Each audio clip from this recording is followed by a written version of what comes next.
Ito ang balita ngayon, trending at pinag-uusapan ngayon sa mundo ng social media. Ang di umano'y balita, kahit anong pilit mong pagmamalinis para lang sa mata ng taong bayan, ikaw ay malinis. Hindi mo talaga mapipigilan na lalabas at lalabas talaga ang tinatago mong baho. Sa tila kagustuhang maimbestigahan ni Benny Abante, si Congressman Paulo Pulong Duterte tungkol sa flood control nito sa Davao City, ay sadyang kanyang kinain lang ang kanyang sariling salita dahil siya pala di umano ang tila dapat maimbestigahan ayon sa ilan nating mga kababayan, dahil matapang na pinasilip kasi ng Mayor ng Maynila na si Isko Moreno Dumagoso ang mga listahan umano ng mga controversial na flood control projects ng Maynila mula 2022 hanggang 2025 na nagkakahalaga lang naman ng halos 14 billion pesos. Sa kabila ng lahat na bilyon-bilyong pondo, giit niya ay magpasa hanggang ngayon ay questionable pa rin at hindi pa rin nalulutas ang malaking problema ng pagbaha sa lungsod ng Maynila. Kaya naman taong bayan, hindi na napigilang mag-react at tila nanawagan na sa publiko at Senado sa pamamagitan ng social media at tila ipinoprotestang dapat ipatawag na at maimbestigahan na di umano ni Senate Blue Ribbon Committee Chairman Senator Dante Marcoleta sa Senado ang mga di umano'y controversial at questionabling nangyayari ngayon sa 6th District ng Maynila na siyang tila matapang na ibinunyag ngayon ni Mayor Isko Moreno sa publiko. Gaano kaya katotoo ang balita na ito, mga kababayan? Ating alamin. Pero bago ang lahat, kung bago ka pa lamang sa aming channel, please huwag kalimutang mag-like, subscribe at i-click ang notification bell para mas maging updated ka pa lalo sa lahat pa ng bagong video na i-upload namin. At eto na nga mga kababayan, tila sadyang walang baho talaga ang hindi aalingasaw sa kagustuhang maimbestigahan ni Pastor Benny Abante si Congressman Paulo Pulong Duterte. Abay, siya pala di umano ang dapat maimbestigahan. Ayon pa sa nasabing balita, Abante nais imbestigahan ang mga flood control projects sa Davao City habang nakakaranas pa rin ng matinding serye ng pagbaha ang Maynila. Nais ni 6th District Pastor Benny Abante na imbestigahan ang mga flood control projects sa Davao City upang patunayan ang seryosong pag-iimbestiga ng Kamara at tiyakin ang tamang paggamit ng pondo. Kung Davao man yan o Bulacan man yan, I would suggest that we do that there para malaman ng taong bayan na ito serious kami sa pag-imbestiga. Kung talagang merong ghost project dyan, talagang merong substandard project dyan, ani Abante, unquote. Tapos ang tila nakakatawang pahayag na ito ni Pastor, abay eto na, tila nabunyag ang tinatagong baho nito dahil matapang na pinasilip kasi ni Mayor Isko Moreno Dumagoso ang mga listahan ng mga flood control projects sa Maynila mula 2022 hanggang 2025 na tumataginting ng halos 14 billion peso umano. Kabila ng tumataginting na bilyong pondo, giit ng Mayor ng Maynila, hindi pa rin nalulutas ang malaking problema ng pagbaha sa lungsod. Sa isinagawang press briefing nito sa City Hall kamakailan lamang, matapang na isiniwalat ng Mayor ng Maynila na si Isko Moreno na ilan sa mga proyektong iniulat sa website ng Office of the President na isumbong sa Pangulo ay wala umanong kaukulang permit mula sa lokal na pamahalaan. Batay pa sa hawak na dokumento, narito di umano ang controversial na breakdown ng mga lokasyon ng pondo sa nasabing mga distrito ng Maynila. Sa unang distrito, 3.4 billion pesos. Sa ikalawang distrito, 2.59 billion pesos. Sa ikatlong distrito, 4.2 billion pesos. Sa ikaapat na distrito, 1.3 billion pesos. Sa ikalimang distrito, 1.1 billion pesos. At sa ikaanim na distrito, 2.6 billion pesos. At ito ang nakakalula at malala kay Joel Chua, tumataginting lamang na 4.6 billion pesos at kay Benny Abante naman ay tumataginting na 2.6 billion pesos na ayon sa ilan nating mga kababayan. Kaya naman pala takot na makabalik ang mga Duterte dahil baka makatikim ng kamay na bakal kapag si VP Sara Duterte na ang maging presidente sa darating na 2028. Kaya naman taong bayan, hindi napigilang mag-react at tila nanawagan na sa publiko at Senado sa pamagitan ng social media na tila ipinoprotestang dapat ipatawag na at maimbestigahan na di umano ni Senate Blue Ribbon Committee Chairman Senator Rodante Marcoleta sa Senado ang mga kontrobersyal at questionabling nangyayari ngayon sa 6th District ng Maynila na siyang tila matapang na ibinunyag ni Mayor Isko Moreno. At ayon pa sa kanila, sobra na ito, nakakalula na talaga ang mga halaga ng mga proyekto nila sa flood control. Dapat ipatawag na yan sa Senado at maimbestigahan ni Senator Marcoleta para magkaalaman na at mabigyang hustisya ang taong bayan dahil pera at tax ng maraming Pilipino ang pondo na yan. Dapat talaga may managot, lalo ka na Abante. Kaya panawagan naming taong bayan na sana'y maimbestigahan yan si Abante ni Marcoleta at ipatawag sa Senado para may masasampulan na. Congressman Mr. Abante, bago ka dumumi sa ibang lugar, siguraduhin mo muna na yung dumi mo sa iyong nasasakupan, nalinis mo na. Ayan na, nabulgar na ang dapat mabulgar. Salamat Mayor Isko Moreno at isiniwalat mo ang mga nakakalulang korupsyon sa flood control ng Maynila. Dapat ipatawag na ang mga yan ni Senator Marcoleta sa Senado at para may unang makontempt at masampulan na. Kaya pala takot si Abante na makabalik ang mga Duterte. Ayan na ang mga ebidensyang galing mismo kay Mayor Isko Moreno. Kaya mahiya naman kayo. Pera at tax ng taong bayan yan. Ikaw Abante, nagbaha ang pera pero ang taong bayan binaha ng tubig at sobrang kawalan, lalo na at may bagyong sobra, kawawa talaga. Kaya dapat ipatawag na yan lahat at para maimbestigahan na ni Senator Marcoleta sa Senado para hindi na pamarisan pa. Isang district lang yan sa loob ng Maynila. Bilyon na ang pondo. Napakalaki naman ang kaibahan at ihahantulad sa Davao City. Talagang namumulitika lang ang alam nitong tao. Hindi maitatawag na pastor at congressman dahil hindi karapat-dapat naman. End quote. Isiniwalat ni Manila Mayor Isko Moreno Dumagoso na walang kaukulang permit sa lokal na pamahalaan ang lahat ng flood control projects sa Manila. Gate ng alkalde, palpak ang mga proyekto dahil hanggang ngayon ay binabaha pa rin ang lungsod. Si Margot Gonzales magbabalita. Kasabay ng investigasyon ng Malacanang sa umano'y anomalya sa flood control projects, ipinag-utos ni Pangulong Ferdinand Marcos Jr. ang lifestyle check sa mga opisyal ng gobyerno, lalo na sa Department of Public Works and Highways. Ipinag-utos ni Pangulong Ferdinand R. Marcos Jr. ang pagkakaroon ng lifestyle check sa lahat ng mga opisyal sa gitna ng investigasyon patungkol sa mga anomalyang flood control projects. Kasabay nito, binigyan diin ni Pangulong Marcos Jr. ang tuloy-tuloy na pag-check sa mga records ng DPWH kaugnay sa mga maanumalyang proyekto. Ang Manila LGU may ginagawa ring investigasyon kaugnay ng mga flood control sa lungsod. Ayon kay Manila Mayor Isko Moreno Dumagoso, umaabot sa mahigit 14 billion pesos ang kabuang alokasyon para sa flood control projects sa 6 na distrito ng Maynila mula taong 2022 hanggang taong kasalukuyan.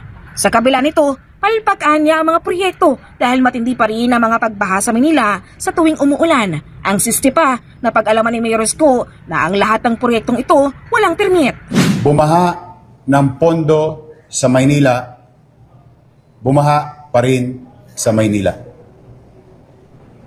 Now, itong lahat ng ito ay walang permit sa lungsod.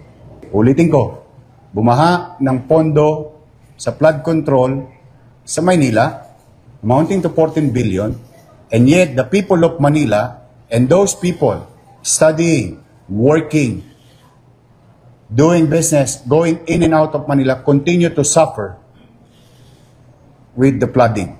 Tumanggi ang alkalde na tukuyin ang mga dapat managot sa mga palpak na flood control. Anya, hahayaan niya ang Office of the President na pangalanan ang mga sangkot sa mga anomalya.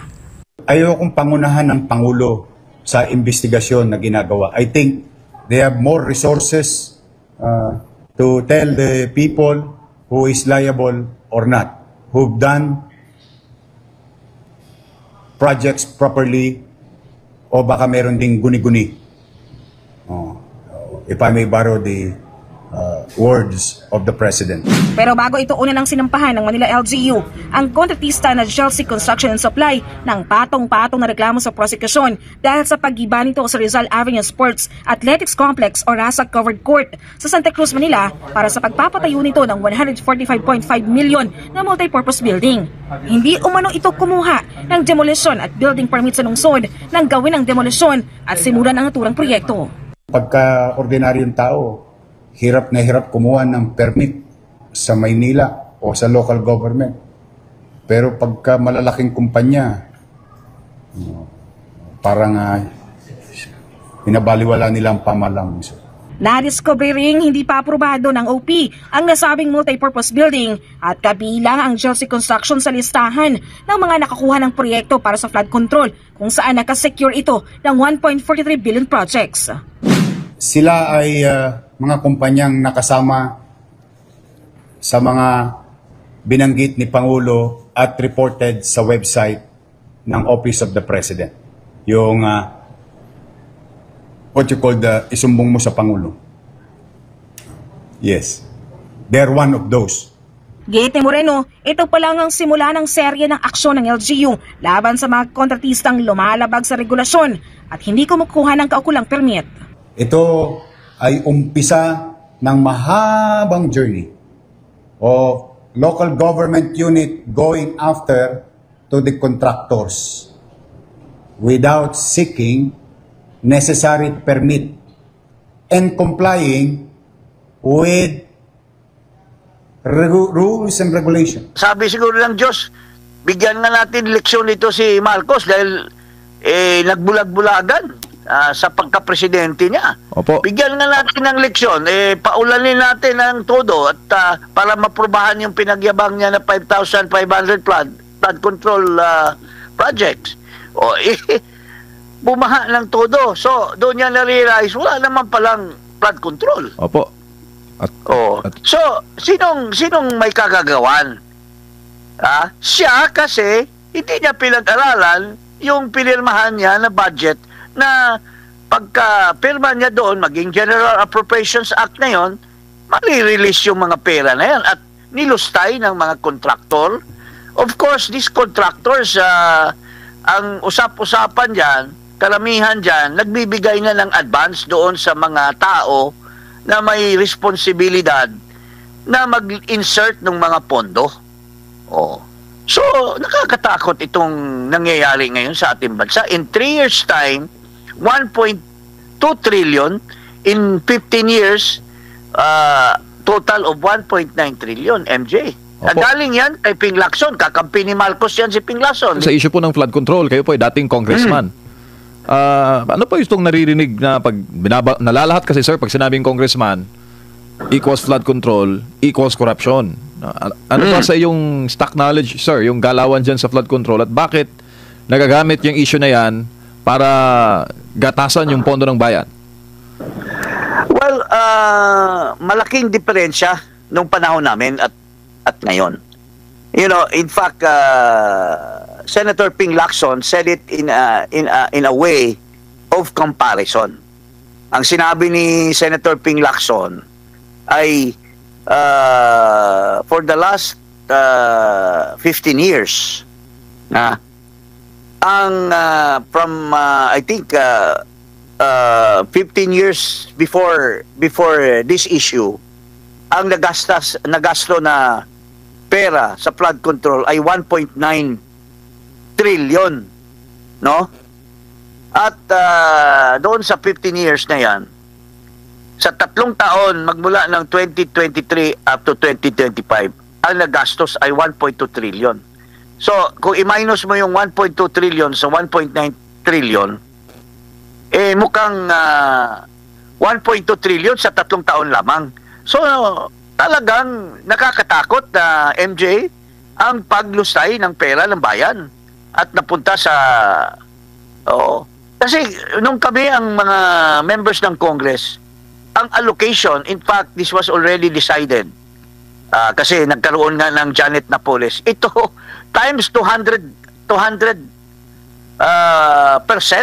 ang laki ng pera. 70 million lang yung allotted for PDAP noon, ngayon, bilyon-bilyon bawat congressman. Diba? Nakakatakot. Tapos, very clear na maraming insertions. And this has been proven. Tapos yung, there are, findings now na yung BICAM report ay mga blanco ang nilalagay. At pinipill up lamang after the BICAM has already, then there is that mention of Toby Chanco tungkol diyan sa small committee. So there are really indications that corruption has been going on, and money from the NEP, National Expenditure Program, are being funneled to the program para ibibigay sa flood control. So, nakakatakot at the President himself, although sinasabi ng Pangulo, mahiya kayo, pero dapat sinama niya ang sarili niya, MJ, di ba? Mahiya tayo kasi wala namang corruption sa flood control kung hindi ni-release ni Marcos at bago niya ni-release, pinirmahan niya yung General Appropriations Act. 2023 pa lang, dapat dumaan sa kanya yung GAB, yung General Appropriations Bill. Dapat nakita na niya yung katakot-takot na amount na napunta sa flood control funds. 200 billion plus or almost 300. Dapat kung presidente ka, nakita mo yung NEP at nakita mo yung final General Appropriations Bill, hindi ka ba magtatanong kung Pangulo ka ng bansa? Hindi mo ba tanungin, Secretary Pangandaman, paano ito nangyari na dinagdagan yung saan papunta itong flood control funds na ito? Wala siyang ginawang ganon. Pinabayaan niya at probably hindi dahil sa incompetence niya, hindi niya binasa yung General Appropriations Bill, basta pirma na lang siya. Tapos 2024, nung SONA pinagyabang pa niya na we have 5,500 flood control. This will provide lunas, maka-provide ito ng lunas ng baha at palakpakan lahat yung mga psychopaths doon sa kanyang SONA. Tapos after 1 week, MJ, biglang nag-ulan. Sabi siguro ng Diyos, bigyan nga natin leksyon nito si Marcos dahil nagbulag-bulagan sa pagka-presidente niya. Opo. Bigyan nga natin ng leksyon, paulanin natin ng todo at para maprubahan yung pinagyabang niya na 5,500 flood control projects. Bumaha ng todo. So, doon niya na-realize, wala naman palang flood control. Opo. So, sinong may kagagawan? Siya kasi, hindi niya pinag-aralan yung pinirmahan niya na budget na pagka-pirma niya doon, maging General Appropriations Act na yun, mali-release yung mga pera na yan at nilustay ng mga contractor. Of course, these contractors, ang usap-usapan dyan, kalamihan dyan, nagbibigay na ng advance doon sa mga tao na may responsibilidad na mag-insert ng mga pondo. So, nakakatakot itong nangyayari ngayon sa ating bansa. In 3 years' time, 1.2 trillion. In 15 years, total of 1.9 trillion, MJ. Galing yan kay Ping Lacson. Kakampi ni Marcos yan si Ping Lacson, di ba? Opo, attorney, huli na lang. Baka may panawagan kayo, sir, sa iba pa po na mga witness, sa iba pa pong mga kababayan natin, no, na may alam hinggil po dito sa mga final po ninyo against Senator Ontiveros. Sir, nasa inyo po ang pagkakataon at mensahe po ninyo sa taong bayan? Well, mga kababayan, ito pong hinain namin na complaint sa ethics. Hindi po ito personal sa amin. This will just forewarn other members of the legislature na wag sanang gamitin yung karapatan nila bilang legislator in the inquiry in aid of legislation na gagamitin ang ating mga kababayan na magsinungaling sa mga hearings. Kung may iba pa tayo, hindi lang, we're not talking of the Senate, Lalo na ngayon, maraming inquiry in aid of legislation tulad nitong TRICOM. Ito si Terry Redon, tulad nito. Siya na ngayon ang may pasimuno ng itong TRICOM na ito. Sinabi na nga ng anak ng Pangulo na hindi tayo dapat ang mag-imbestiga sa ating sarili. Wala tayong credibility because we will be investigating our own members. And yet, tinuloy pa rin nila yung TRICOM. Tulad nung member ng isang committee sa TRICOM, yung si Congressman Momo. How can you investigate? I have documents to show na he is also a contractor. So, how can a contractor leading an investigation conduct a hearing to investigate himself? So, mga kababayan, siguro tulungan po natin ngayon ang ating Pangulo kasi maski siyang may kasalanan pero siguro gusto natin bigyan siya ng tsansa na malabas yung mga salarin sa paglustay ng ating salapi. Ibubulgar po natin kung sino yung mga district engineers, sino yung mga kasabwat ng mga congressman sa distrito nyo, na mga contractors themselves. Dapat i-report natin kay Senator Marcoleta para matuntunan ang mga salarin sa paglustay ng trilyon-trilyon na salapi ng ating mga kababayan. At yun na nga mga kababayan, ano na ang masasabi mo? Kung mayroon kayong hinaing at komento patungkol sa balitang ito, please comment down below. Pag-uusapan natin yan sa comment section. At kung nagustuhan nyo ang video, ay huwag kalimutang mag-like at i-share na din para mas marami pang makaalam at umabot ito sa marami sa ating mga kababayan. Maraming salamat po!